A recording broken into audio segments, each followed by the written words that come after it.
제5장 세속 안에 내재하시는 하나님. 급진주의 운동. 1960년대는 금세기의 신학 역사에서 격동하는 급변의 시대였다. 지난 수십 년 동안 신정통주의는 신학에서 독특한 초월적 강조점을 제시하면서 여러 가지 형태로 신학적 분위기를 장악하고 있었다.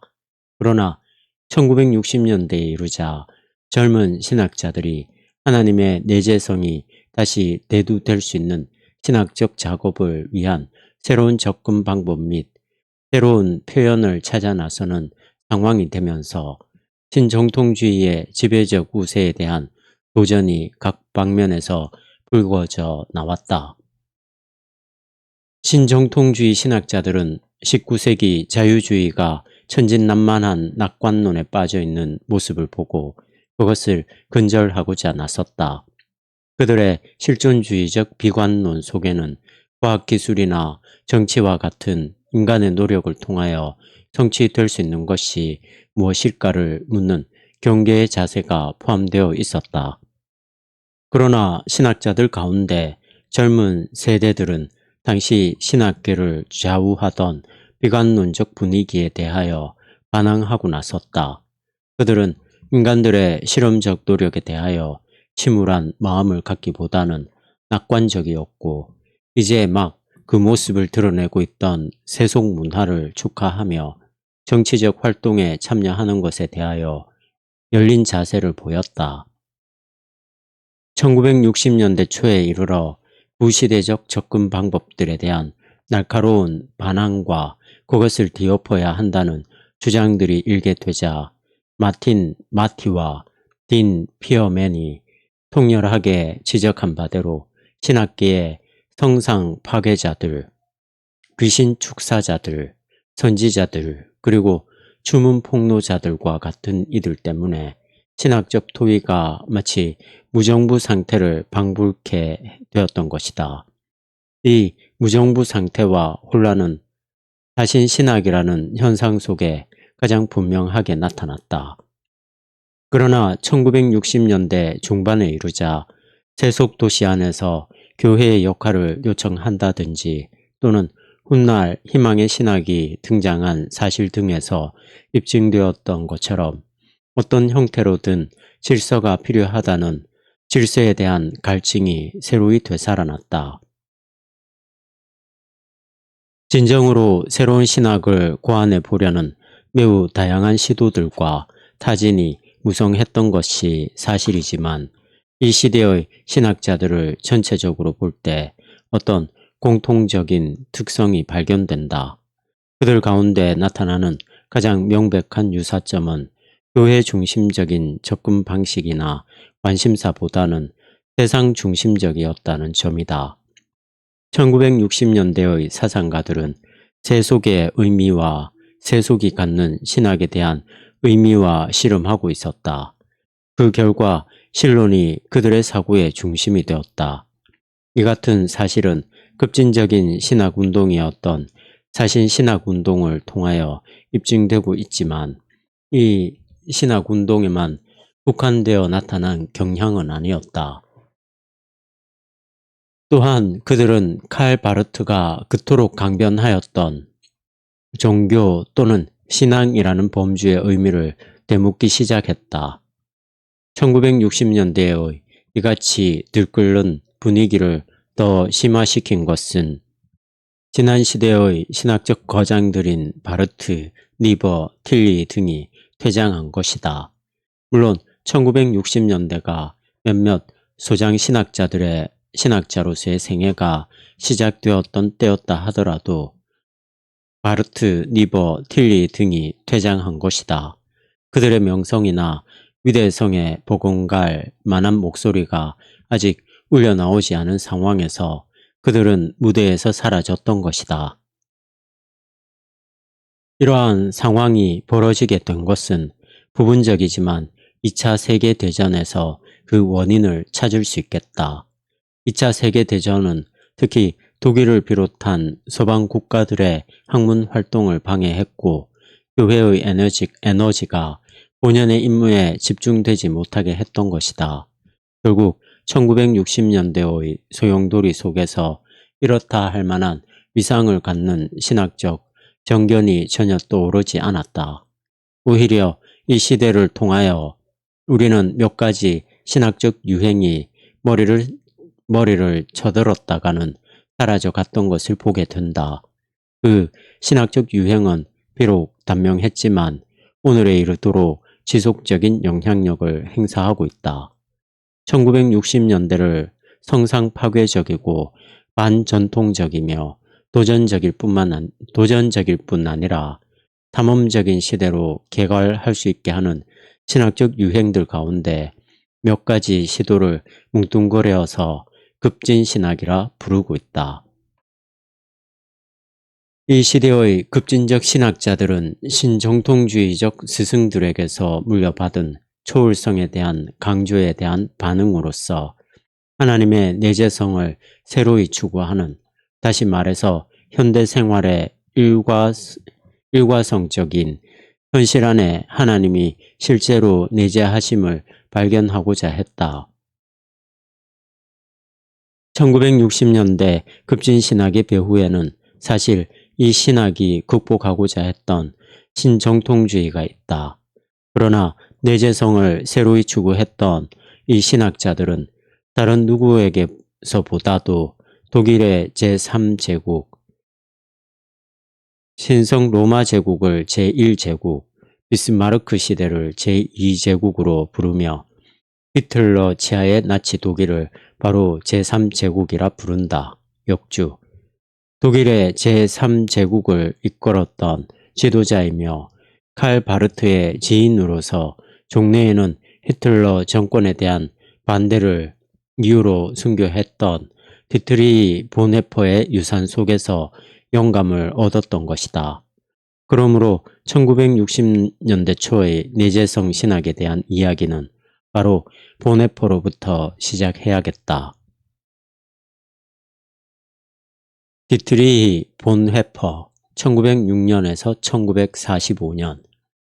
삶의 한복판에 계신 하나님의 초월성. 20세기의 어떤 신학자의 생애도 독일 나치 체제의 희생물이 되었던 디트리히 본헤퍼만큼 더 많은 사람들을 매료시키지는 못했을 것이다. 또한 금세기의 어떤 기관도 격동하던 1960년대만큼이나 보네프의 유산에 대한 관심이 뒤늦게나마 되살아나는데 고의적인 상황을 제공했던 때는 없었다. 이 나치의 순교자에 대한 관심은 특히 미국에서 각별하였다. 미국의 1960년대는 젊은이들의 왕성한 활기가 다양하게 표현되었던 절정기였다. 이 활기는 사회의 모든 부분에 미쳤다. 정치권에서도 청년의 힘을 체감하게 되었는데 그것은 케네디가가 연방 정치 무대에 걸출하게 부상하는 것으로 상징화된다. 그러나 젊음이 넘치는 1960년대의 미국도 그 사회의 암울한 모습을 목도하게 된다. 기존 체제에 대한 젊은이들의 저항이 최고조에 달하면서 그들의 영웅 몇 사람이 암살자들의 흉탄에 쓰러져 갔던 것이다. 그러므로 최근의 역사를 통하여 가장 악마적인 체제에 항거하다가 죽임을 당한 젊은이의 이야기가 당시 젊은 사상가들의 마음에 파고들었던 것은 당연했다. 보네퍼의 생애와 순교. 디트리히 보네퍼는 1906년 2월 4일 당시 정신의학과 신경학의 권위자였던 칼 루드비 보네퍼라는 대학 교수의 아들로 브레슬라우에서 태어났다. 20세기의 다른 주요 신학자들 몇 명이 그러했던 것처럼 보네퍼의 집안은 신학적 전통을 가진 집단이었다. 신학적 전통을 가진 집안이었다. 그의 외증조부인 칼 아우구스트 판 하세는 19세기 독일의 가장 탁월한 교회사가들 가운데 한 사람이었고 그의 외조부 칼 알프레트는 당시 황제를 위한 목사였다. 15세기에 네덜란드에서 비르텐브루크로 이주했던 그의 친가 쪽 사람들 역시 몇 명의 자랑할 만한 신학자들을 배출했던 가문이었다. 보네퍼의 가정은 1912년 베를린으로 이사했다. 12세가 되던 해부터 디트리히는 신학책들을 흥미 있게 읽기 시작했다. 그는 17세에 티빙겐에서 공부했고 18세에는 베를린에 가서 당대의 주도적인 자유주의 사상가들 곧 아돌프 폰 하르낙, 칼 홀, 라인홀트 제베르크 등의 문화에서 공부했다. 그의 학위 논문 성스런 공동체, 교회 사회학의 교의학적 연구는 당시 유럽의 신학계에 부상하던 신학자요 훗날 보네퍼가 존경에 마지 않던 칼 바르트에게서 찬사를 받았다. 학업을 마친 후 보네퍼는 스페인의 바르셀로나에 있는 독일어를 쓰는 교회를 잠시 섬기다가 베를린으로 돌아왔다. 여기서 그는 24세의 나이에 그의 교수 취임 논문인 행위와 존재, 조직신학에 있어서 초월 철학과 존재론을 탈과하고 베를린 대학의 조직신학 전임 강사가 되었다. 그는 가르치는 일을 더 잘 준비하기 위하여 뉴욕의 유니온 신학교에서 1년간 지내게 되었고 거기서 많은 미국 신학생들이 가난한 사람들에 대하여 가지고 있었던 관심에 인상을 받았지만 그들이 신학에 대한 관심이 부족한 것을 보며 애석해 하지 않을 수 없었다. 1931년에 독일로 돌아온 그는 그의 상과 신학 작업의 핵심이 되었던 두 가지 관계를 발전시켰다. 첫째는 칼 바르트와의 관계였으며 둘째는 에큐메니컬 운동과의 관계였다. 1932년 히틀러가 권좌에 오르게 되면서 보네퍼의 삶의 도정에 변화가 오게 되었다. 사실 에버하르트 베트게의 말대로 나치가 통치한 역사에 의하여 보네퍼의 생에서 삶을 주도하던 힘이 강탈당한 것이었다. 이 역사적 사건으로 말미암아 독일 루터 교회에는 위기가 조성되었다. 이 젊은 신학자는 나치 이데올로기의 문제를 놓고 국가교회와 당교한 고백교회에 가담했다. 보네퍼의 학자로서의 생애는 이렇게 해서 단명하게 되었고 그는 조국에서 종교적, 정치적 소용돌이에 휘말린 희생자가 되었다. 1933년 그는 교수직에 몸담고 있는 것이 무의미하다고 믿게 되면서 휴직서를 내고 학문의 장을 떠나 런던으로 옮겨 두 교회를 돌보는 목사로서 봉직하게 된다. 여기서 그는 영국의 그리스도인들과 세계 교회 연맹에게 당시 독일 교회 내에서 일어나고 있는 내분의 성격이 무엇인지를 설명하고자 애썼다. 1935년 보네퍼는 고백교회의 목회자들을 훈련하기 위한 불법 신학교를 운영하기 위하여 독일로 돌아온다. 후에 핑켄발대로 교사를 옮겼던 이 유명한 학교는 친밀한 공동체 속에서 신학 교육을 행하는 혁신적인 방식을 따랐다. 이 공동체에 참여한 사람들은 정규 신학 과목들을 연구할 뿐 아니라 진정한 형제를 가지고 생활하며 주님께 전적으로 헌신하는 삶을 배우고자 했다. 보네퍼는 핑켄발대의 교사로 옮긴 후 젊은 여인 마리아 폼 베데를 만난 후에 그녀와 약혼하게 된다. 그러나 곧 이 학교의 존재가 게시타포에 발각되었다. 1940년 비밀경찰은 이 학교를 폐쇄시키게 되는데 그 이전에 이미 보네퍼는 그의 두 책 나를 따르라 와 신도의 공동생활을 통하여 그 학교에서 실험적으로 실행된 혁신적인 기독교 훈련의 원리들을 적어 놓았다. 전쟁이 일어나고야 말 것처럼 보이는 상황에 이르렀을 때 그가 내세우는 평화주의 때문에 그에게 닥쳐올 문제들을 피해야 한다는 미국인 친구들의 강력한 권유에 따라 1939년 독일을 떠난다. 그러나 그는 곧 고국에 남아서 압제받는 그리스도인들에게로 되돌아가야 한다는 강박관념과도 같은 충동을 느끼게 된다. 그래서 그는 라인홀드 리버에게 보낸 편지에서 지금 나의 동포들이 겪는 시련을 함께 하지 않는다면 전쟁이 끝난 후에 독일로 돌아가서 교회를 재건하는 일에 참여할 권한을 가질 수 없을 것이요 라고 썼다. 독일로 돌아오자마자 보네퍼는 나치 독일의 어느 곳에서도 연사로 활동하는 것을 금지당했다. 이에 그는 독일군 정보체에 들어가 연락원으로 일하는 한편 그 위치를 이용하여 레지스탕스 운동과 연계하여 일할 수 있었고 레지스탕스와는 1938년 초에 이미 관련을 맺고 있었다.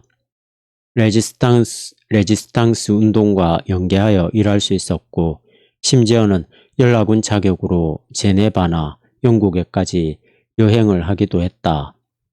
1942년 그는 지하단체가 기한한 항복 문서를 영국 정부에 전달하는 책임을 맡게 된다. 그러나 이러한 제안이 거절당하자 지하운동에 가담했던 대다수의 사람들은 총통을 암살하는 것밖에는 대안이 없다는 결론에 이르게 되었다. 이때 이 딜레마를 놓고 씨름하던 보네퍼는 그가 초기에 주창하던 평화주의를 포기하고 히틀러 암살 계획에 가담하게 되었다. 1943년 4월 5일 게슈타포는 보네퍼의 여동생 크리스텔과 매제인 한스 폰 도나니와 함께 그의 부모 집에서 지하단체에 연루되었다는 혐의로 그를 체포했다. 아직 히틀러를 암살하려는 계획이 시도되지는 않았지만 보네퍼가 그 일에 연루되어 있다는 증거가 이미 발견되어 버렸던 것이다.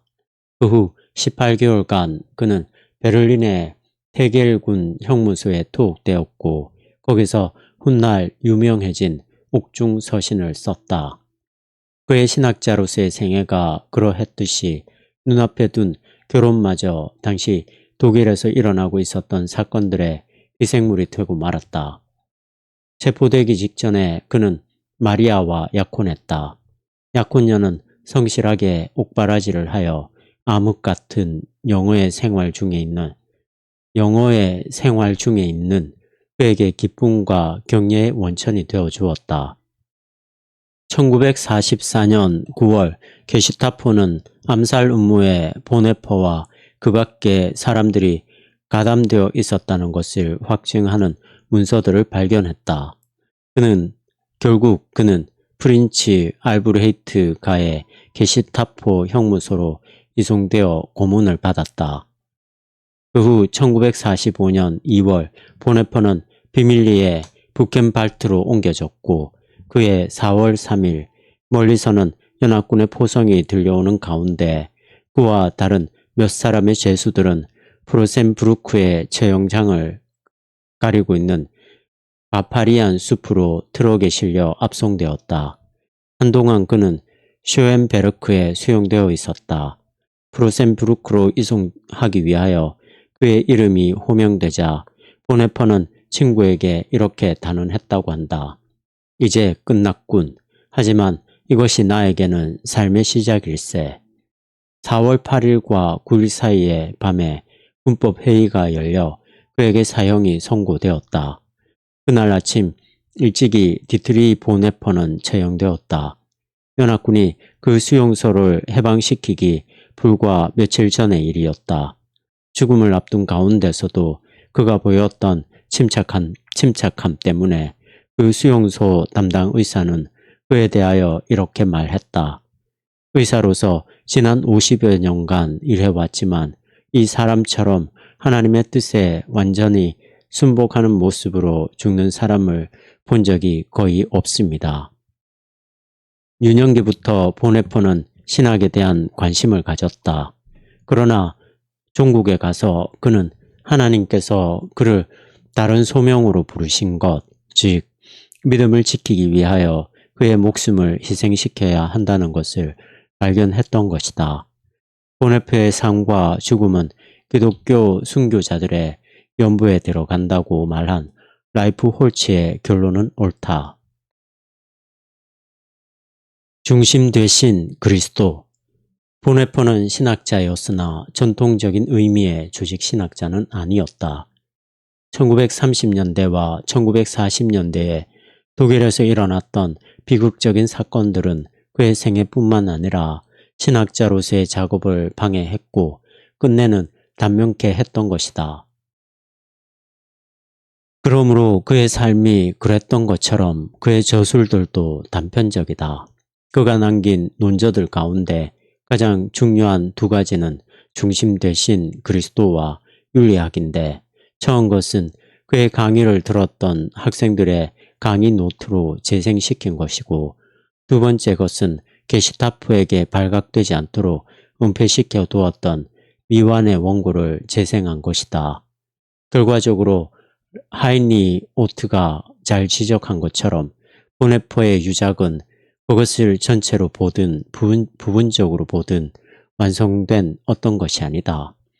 더욱이 보네포는 그의 사상을 체계화할 만큼 충분히 살지도 못했다. 오히려 그는 인생 경험과 더불어 계속 성장, 발전, 변화해 가는 중이었다.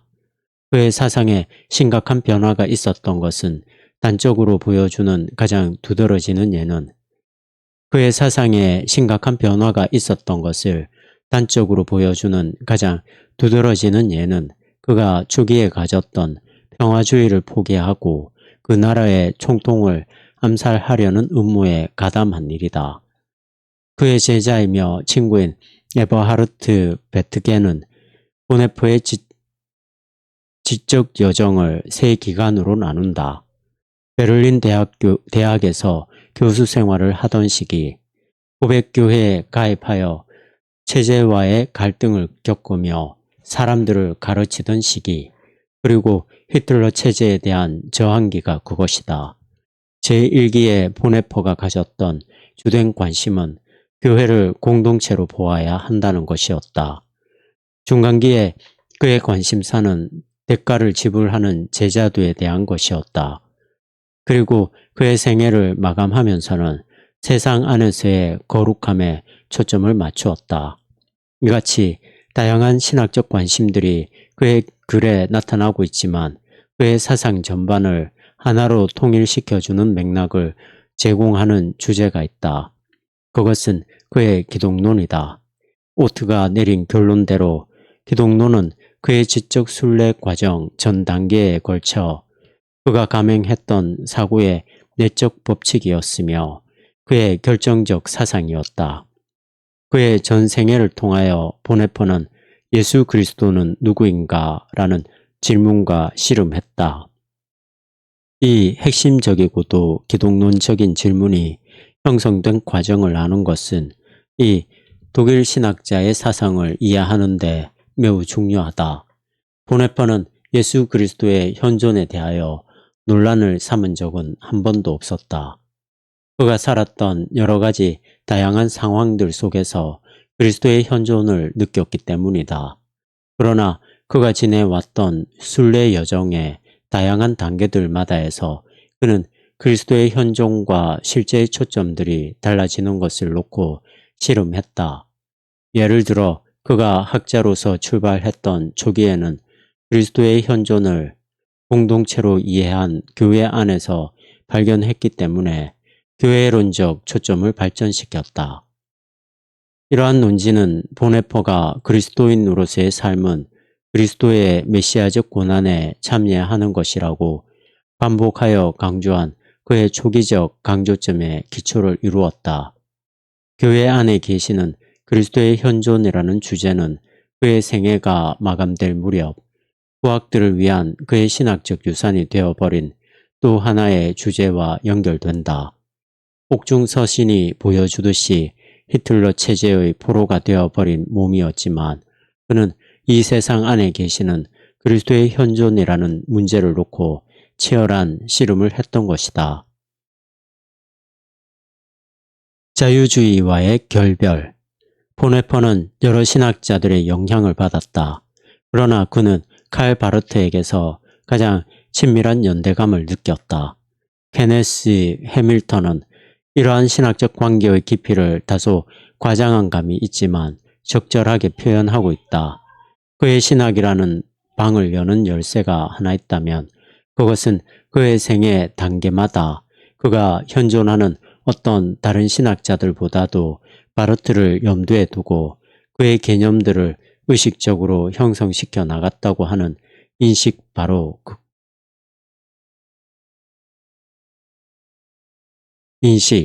그것이다.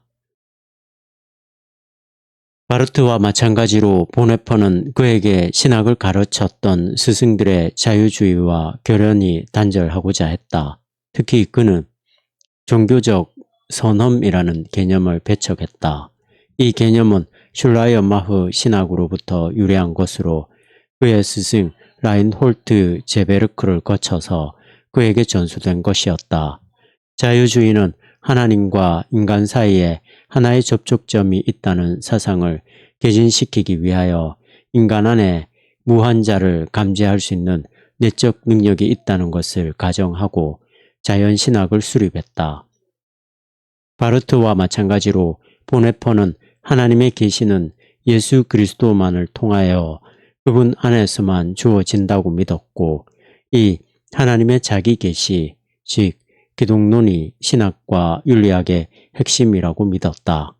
나아가 그는 바르트 신학에서 그토록 두드러지게 나타나는 것처럼 하나님의 자기 계시와 인간이 신에게 도달하려고 하는 노력으로서의 종교를 철저히 대비시켜야 한다고 생각했다. 사실 이러한 원칙은 종교성이 배제된 기독교와 같은 그의 급진적인 주장에서 볼 수 있는 것처럼 심오하지만 아직 충분히 발전되지 않은 그의 여러 표현들이 어디서 나왔는지를 알 수 있는 배경이 된다. 그는 바르트를 존경해 마지 않았지만 신학자로서의 활동 초기에서부터 이미 바르트 사상의 급진성에 대해서는 배격했다. 그가 보기에는 바르트 사상에서 하나님의 말씀이 지나치게 인식론적으로 초월적인 모습으로 묘사돼 시간 속에 구체적인 모습으로 발견될 수 없었던 것처럼 보였다. 보네퍼는 그리스도 안에 나타난 계시가 교회론적 실제라고 주장하고 있듯이 그리스도와 교회의 연관을 바르트보다는 훨씬 더 가까운 것으로 보았다. 그러나 교회를 하나의 종교적 공동체로 보는 자유주의적 교회 개념을 배제한다는 면에서 그의 사상이 바르트와 유사하다는 것은 명백하다. 보네퍼는 교회의 본질이 종교의 일반적 개념으로부터 나올 수 없으며 다만 하나님과 하나님의 계시로부터만 결정되어야 한다고 주장했다. 한편 말년에 이르러 그는 바르트의 사상과 상이한 면들을 거듭 보여주게 되었고 특히 그 자신이 소위 성숙한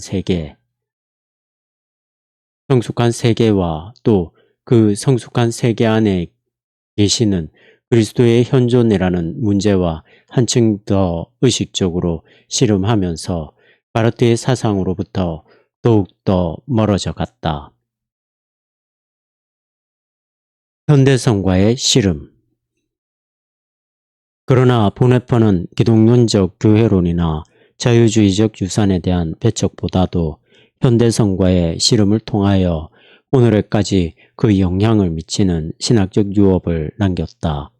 이 씨름은 그의 생애 전반에 상존하는 것이었으나 특히 그가 테겔 형무소에 수감되어 있는 동안 에버하르트 베트게에게 보낸 일련의 서한들 속에 두드러지게 나타난다. 그의 작품들 속에 여기저기 헛뿌려지듯 산지에 있는 그가 끝내 그 사상적 체계화를 완성하지 못하고 생을 마쳤던 몇몇 돋보이는 문구들은 1960년대의 세속신학자들의 손에 발견되어 확대되기에 이른다. 널리 인용되고 있는 한 문구는 그의 생애 중간기에 저술된 책에 나오는 말이다. 나를 따르라에서 그는 값싼 은혜와 값비싼 은혜를 생생하게 대조시켰다. 값싼 은혜란 교리를 믿기만 하면 구원이 쉽게 찾아온다고 믿는 신앙의 형태, 즉 오늘날 우리가 말하는 관습적인 기독교를 가리킨다.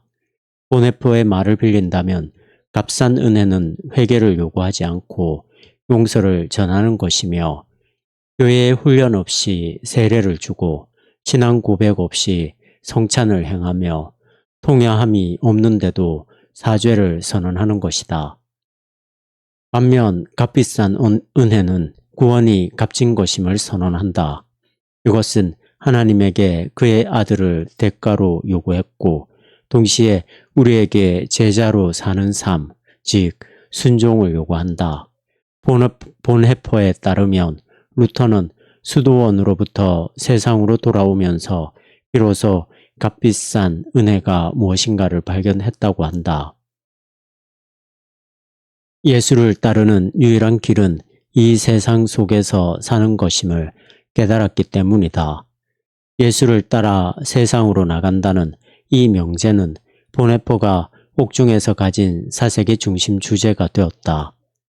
그의 생애 전반에 걸쳐서 특히 옥중 생활 중에 보네포는 제자도의 개념과 씨름하고 있었다. 그에게 있어서 제자도란 이 세상으로부터 초연해지는 결과를 가져오는 것이 아니라 나를 따르라에서 전개한 바 있는 주제를 바탕으로 한 그리스도인이면 그리스도를 따라 이 세상으로 되돌아가야 한다고 가르치는 제자도였다. 성숙한 단계에 와 있다고 자처하는 이 세계를 살아본 현대적 경험을 가진 그는 이러한 때야말로 급진적 제자도가 필요하다고 생각했다. 옥중서신 속에서 볼 수 있는 것처럼 이러한 상황에 대한 그의 사색은 그의 초기 사상으로부터 결정적인 단절을 의미하는 것이 아니라 오히려 그의 기독론 중심적인 사상적 강조점으로부터 나온 것이었다고 하겠다. 보네포 자신도 이러한 연속성에 대하여 1944년 4월 30일에 쓴 글에서 언급한 바 있다. 신앙의 모습을 어디에서도 찾아볼 수 없다던 당시의 상황에 대한 그의 관찰을 소개하기에 앞서 그는 그를 충동질하는 관심사에 대하여 이렇게 말했다. 나에게로 거듭 반복하여 되돌아오는 문제는 기독교란 무엇인가? 진정 그리스도는 오늘 우리에게 무슨 의미가 있는가라는 것이다. 성숙한 세계라는 말을 통하여 보네포가 말하고자 했던 것은 오늘날 교회는 인간들이 자율적으로 된 나머지 하나님의 은혜라든지 하나님의 진리와 같은 중거점이 필요 없다고 생각하는 세상 속에 놓이게 되었다는 것이다.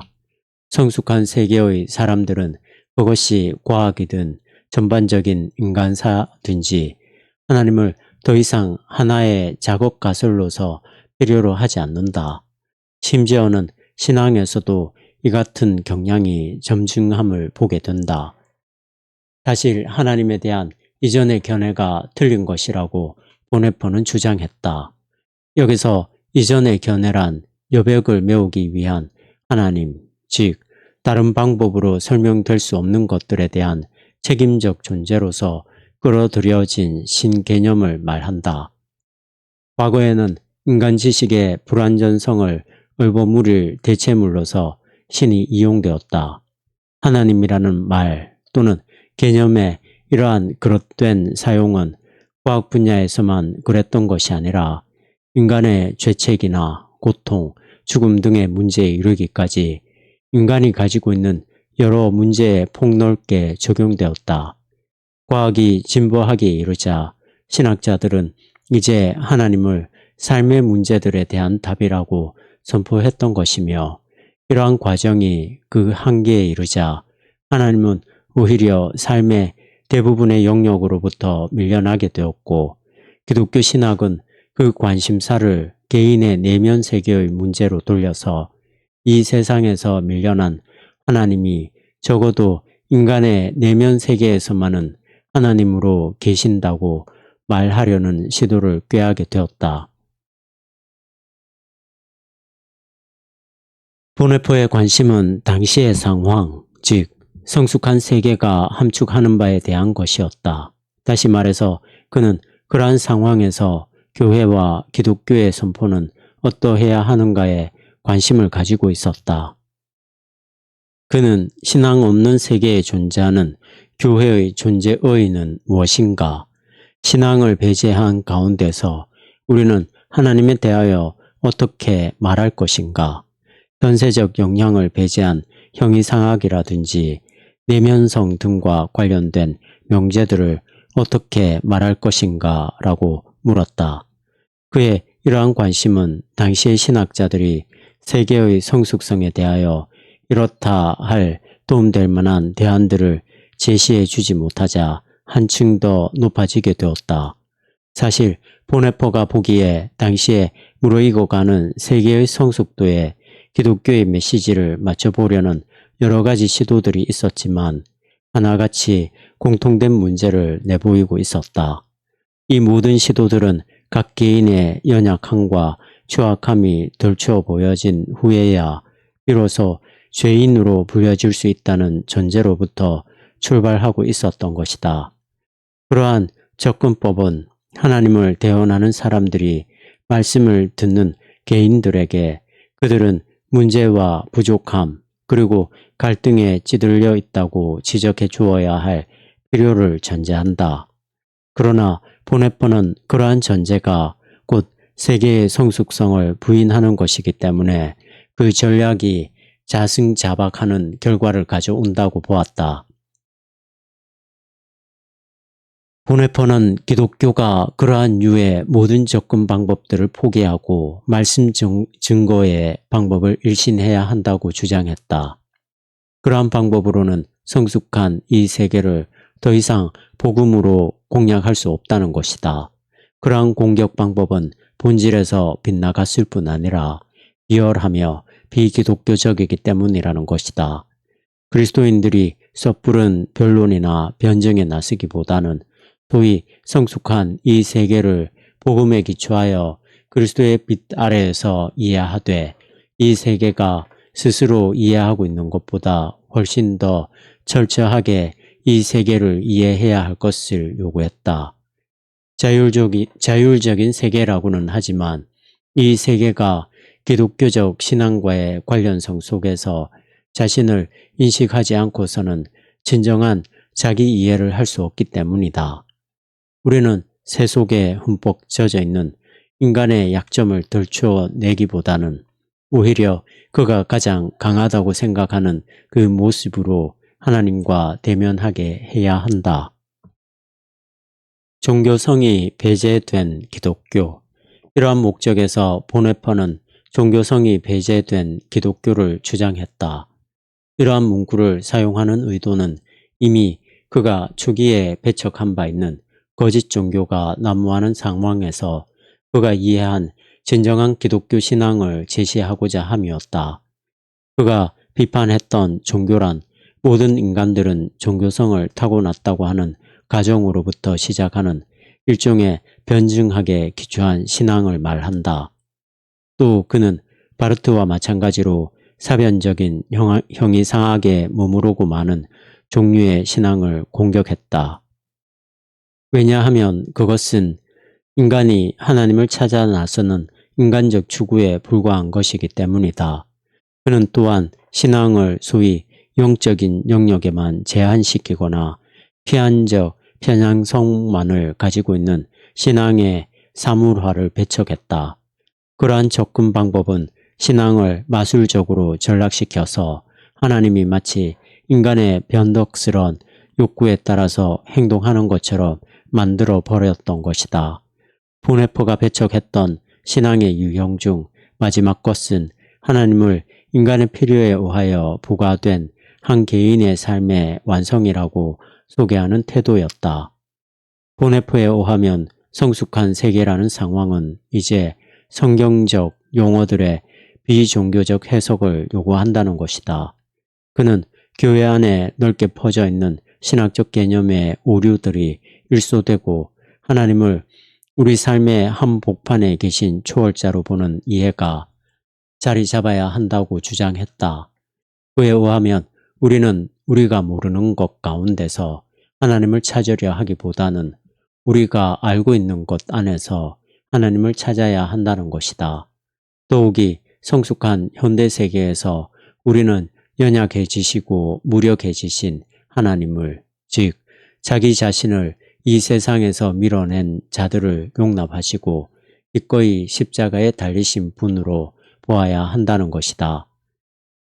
보네포의 사상에서 성경적 용어의 비종교적 해석은 공고한 상황에 빠져야 이 세상 안에 계시는 하나님의 능력을 바라본다는 인간의 내재적 종교성을 거부하는 데서부터 출발한다. 우리는 이러한 이미지의 하나님을 배격하고 오히려 그의 연약함으로 이 세상의 능력을 이기시는 성경의 하나님을 따라야 할 것이다. 거룩한 세속. 보네포의 이러한 하나님 이해는 거룩한 세속으로 특징 지어지는 그리스도인의 급진적인 제자도와 연관된다. 그가 대변했던 세속의 의미를 이해하기 위하여 우리는 먼저 그가 무엇을 배격하고 있었는가를 분명히 이해하여야 한다. 그의 생애 내내 이 독일 신학자는 그리스도는 어디에 계시는가에 대한 질문을 놓고 실험한 나머지 그분은 어떤 특별한 종교적 영역에만 계신 것이 아니라 바로 이 세상에 계신다는 결론을 내리게 된다.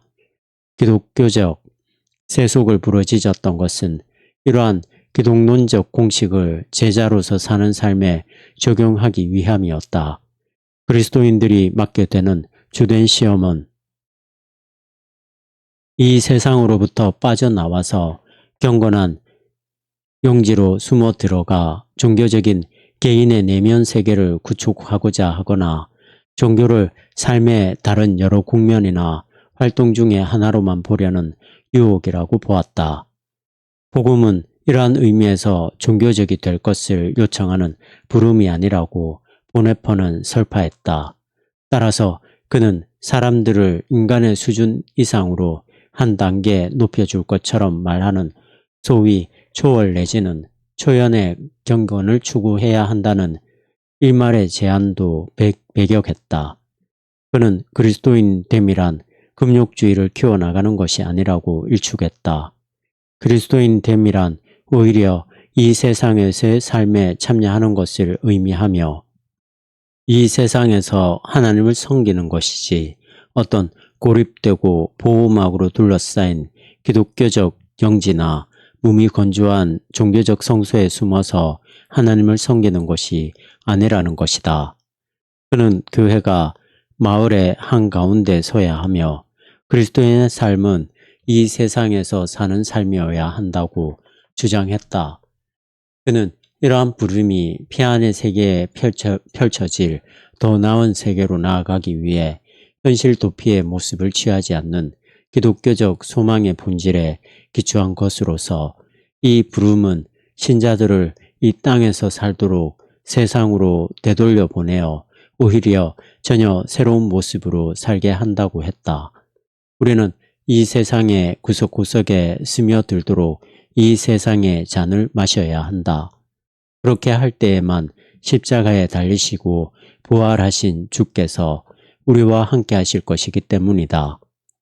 이 땅에서의 삶에 참여한다는 말은 한편으로는 생을 포함하여 우리가 누릴 수 있도록 우리의 삶에 허락된 좋은 것들을 긍정함을 의미한다.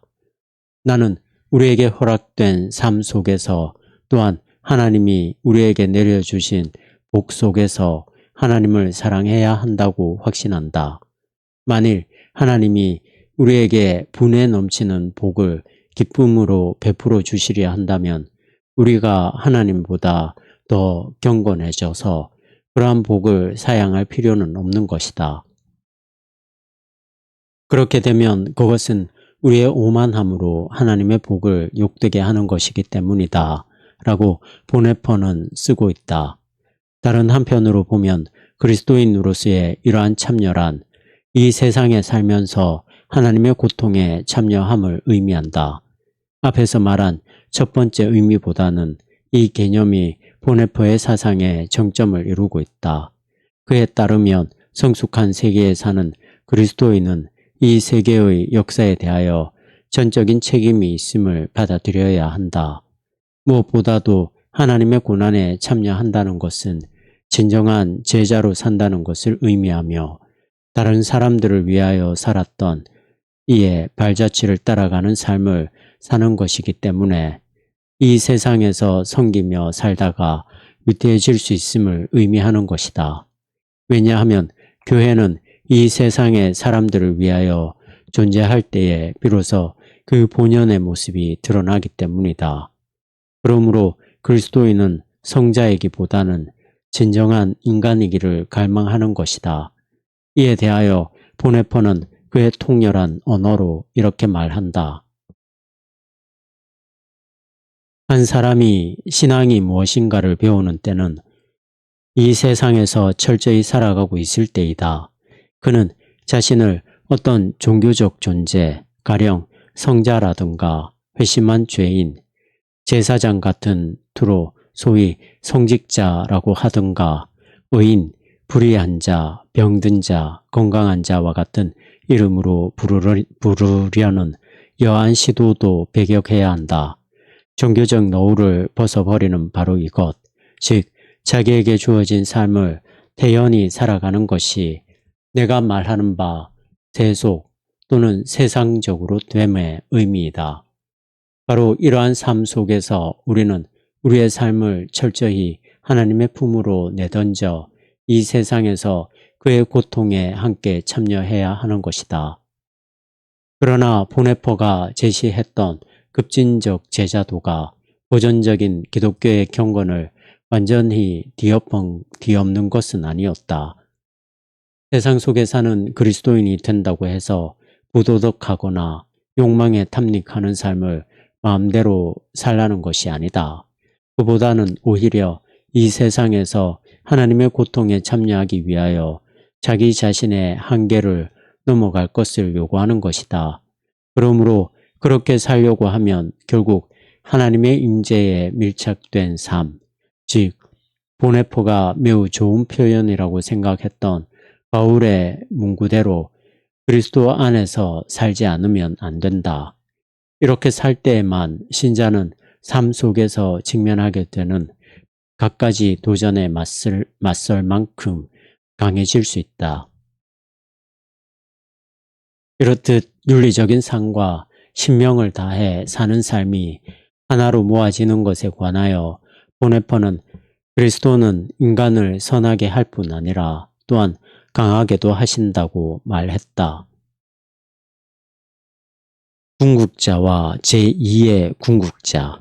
보네퍼는 은밀한 제자도라는 개념과 그에 상응하는 개념인 궁극자와 제2의 궁극자와의 통합적 관계라는 개념을 통찰력 있게 수용함으로써 기독교적 제자도의 양측면을 결합시켰다. 후자의 개념은 좀 더 쉽게 이해될 수 있다.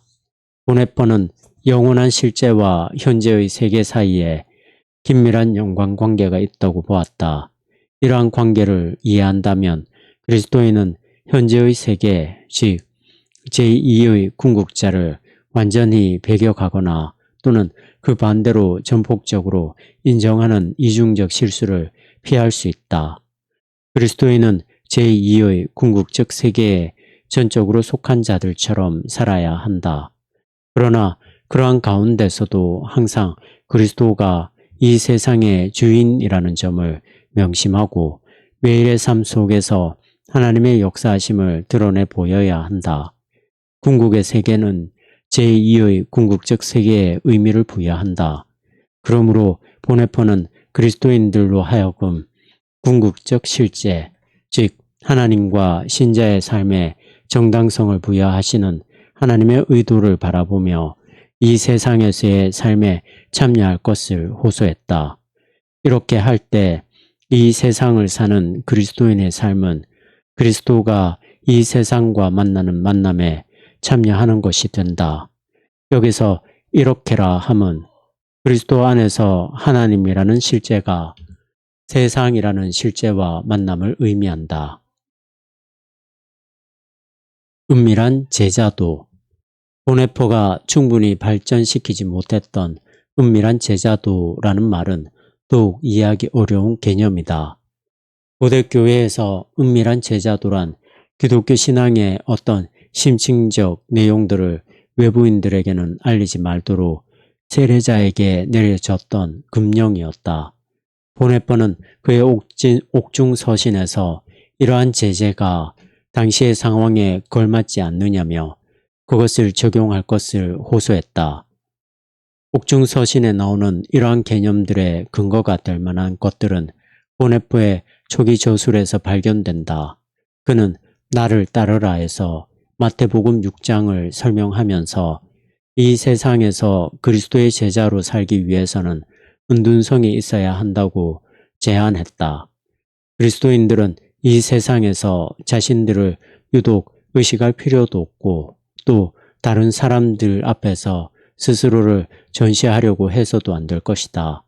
오히려 하나님이 그분의 감추어진 실제들을 드러내실 수 있도록 그분께 자리를 마련해 드려야 할 것이다.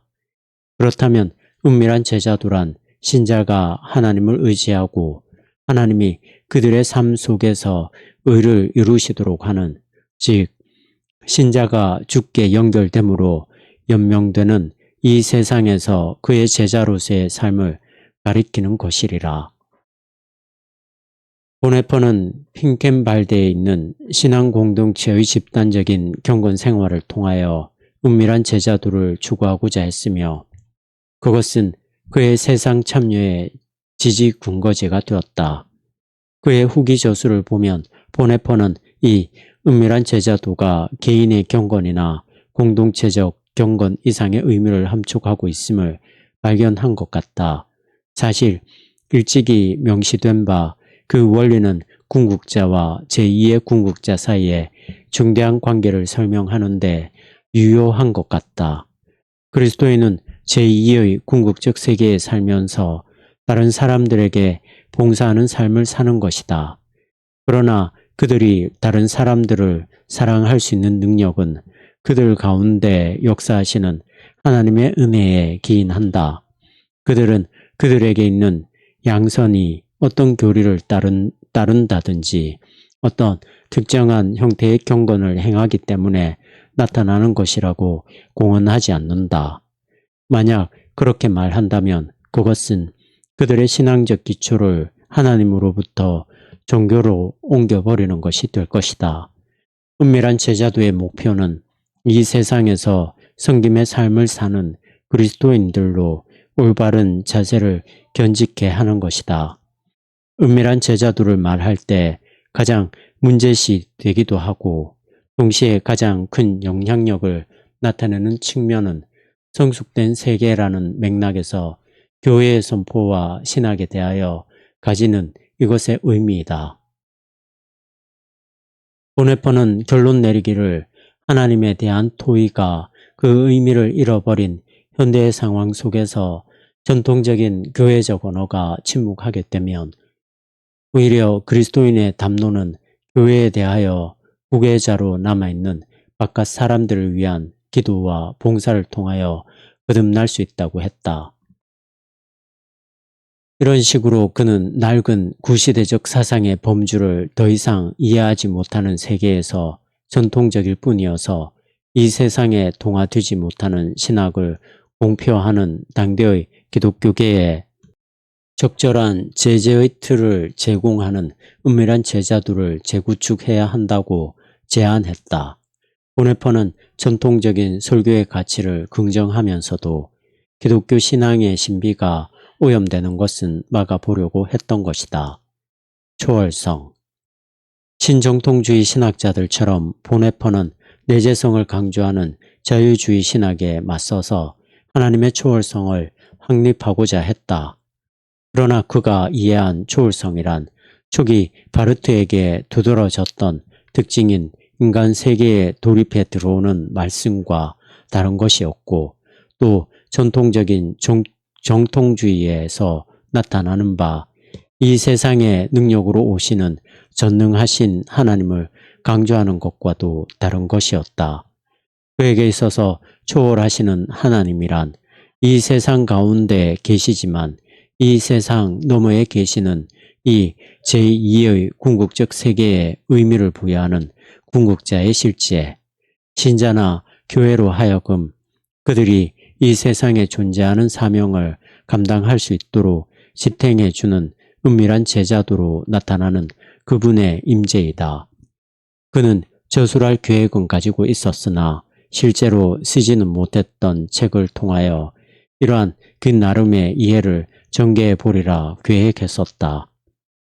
초월이란 우리가 범접할 수 없고 우리의 힘으로 미칠 수 없는 과업들을 말하는 것이 아니라 우리가 손을 내밀면 닿을 수 있는 가장 가까운 곳에 계시는 당신이다.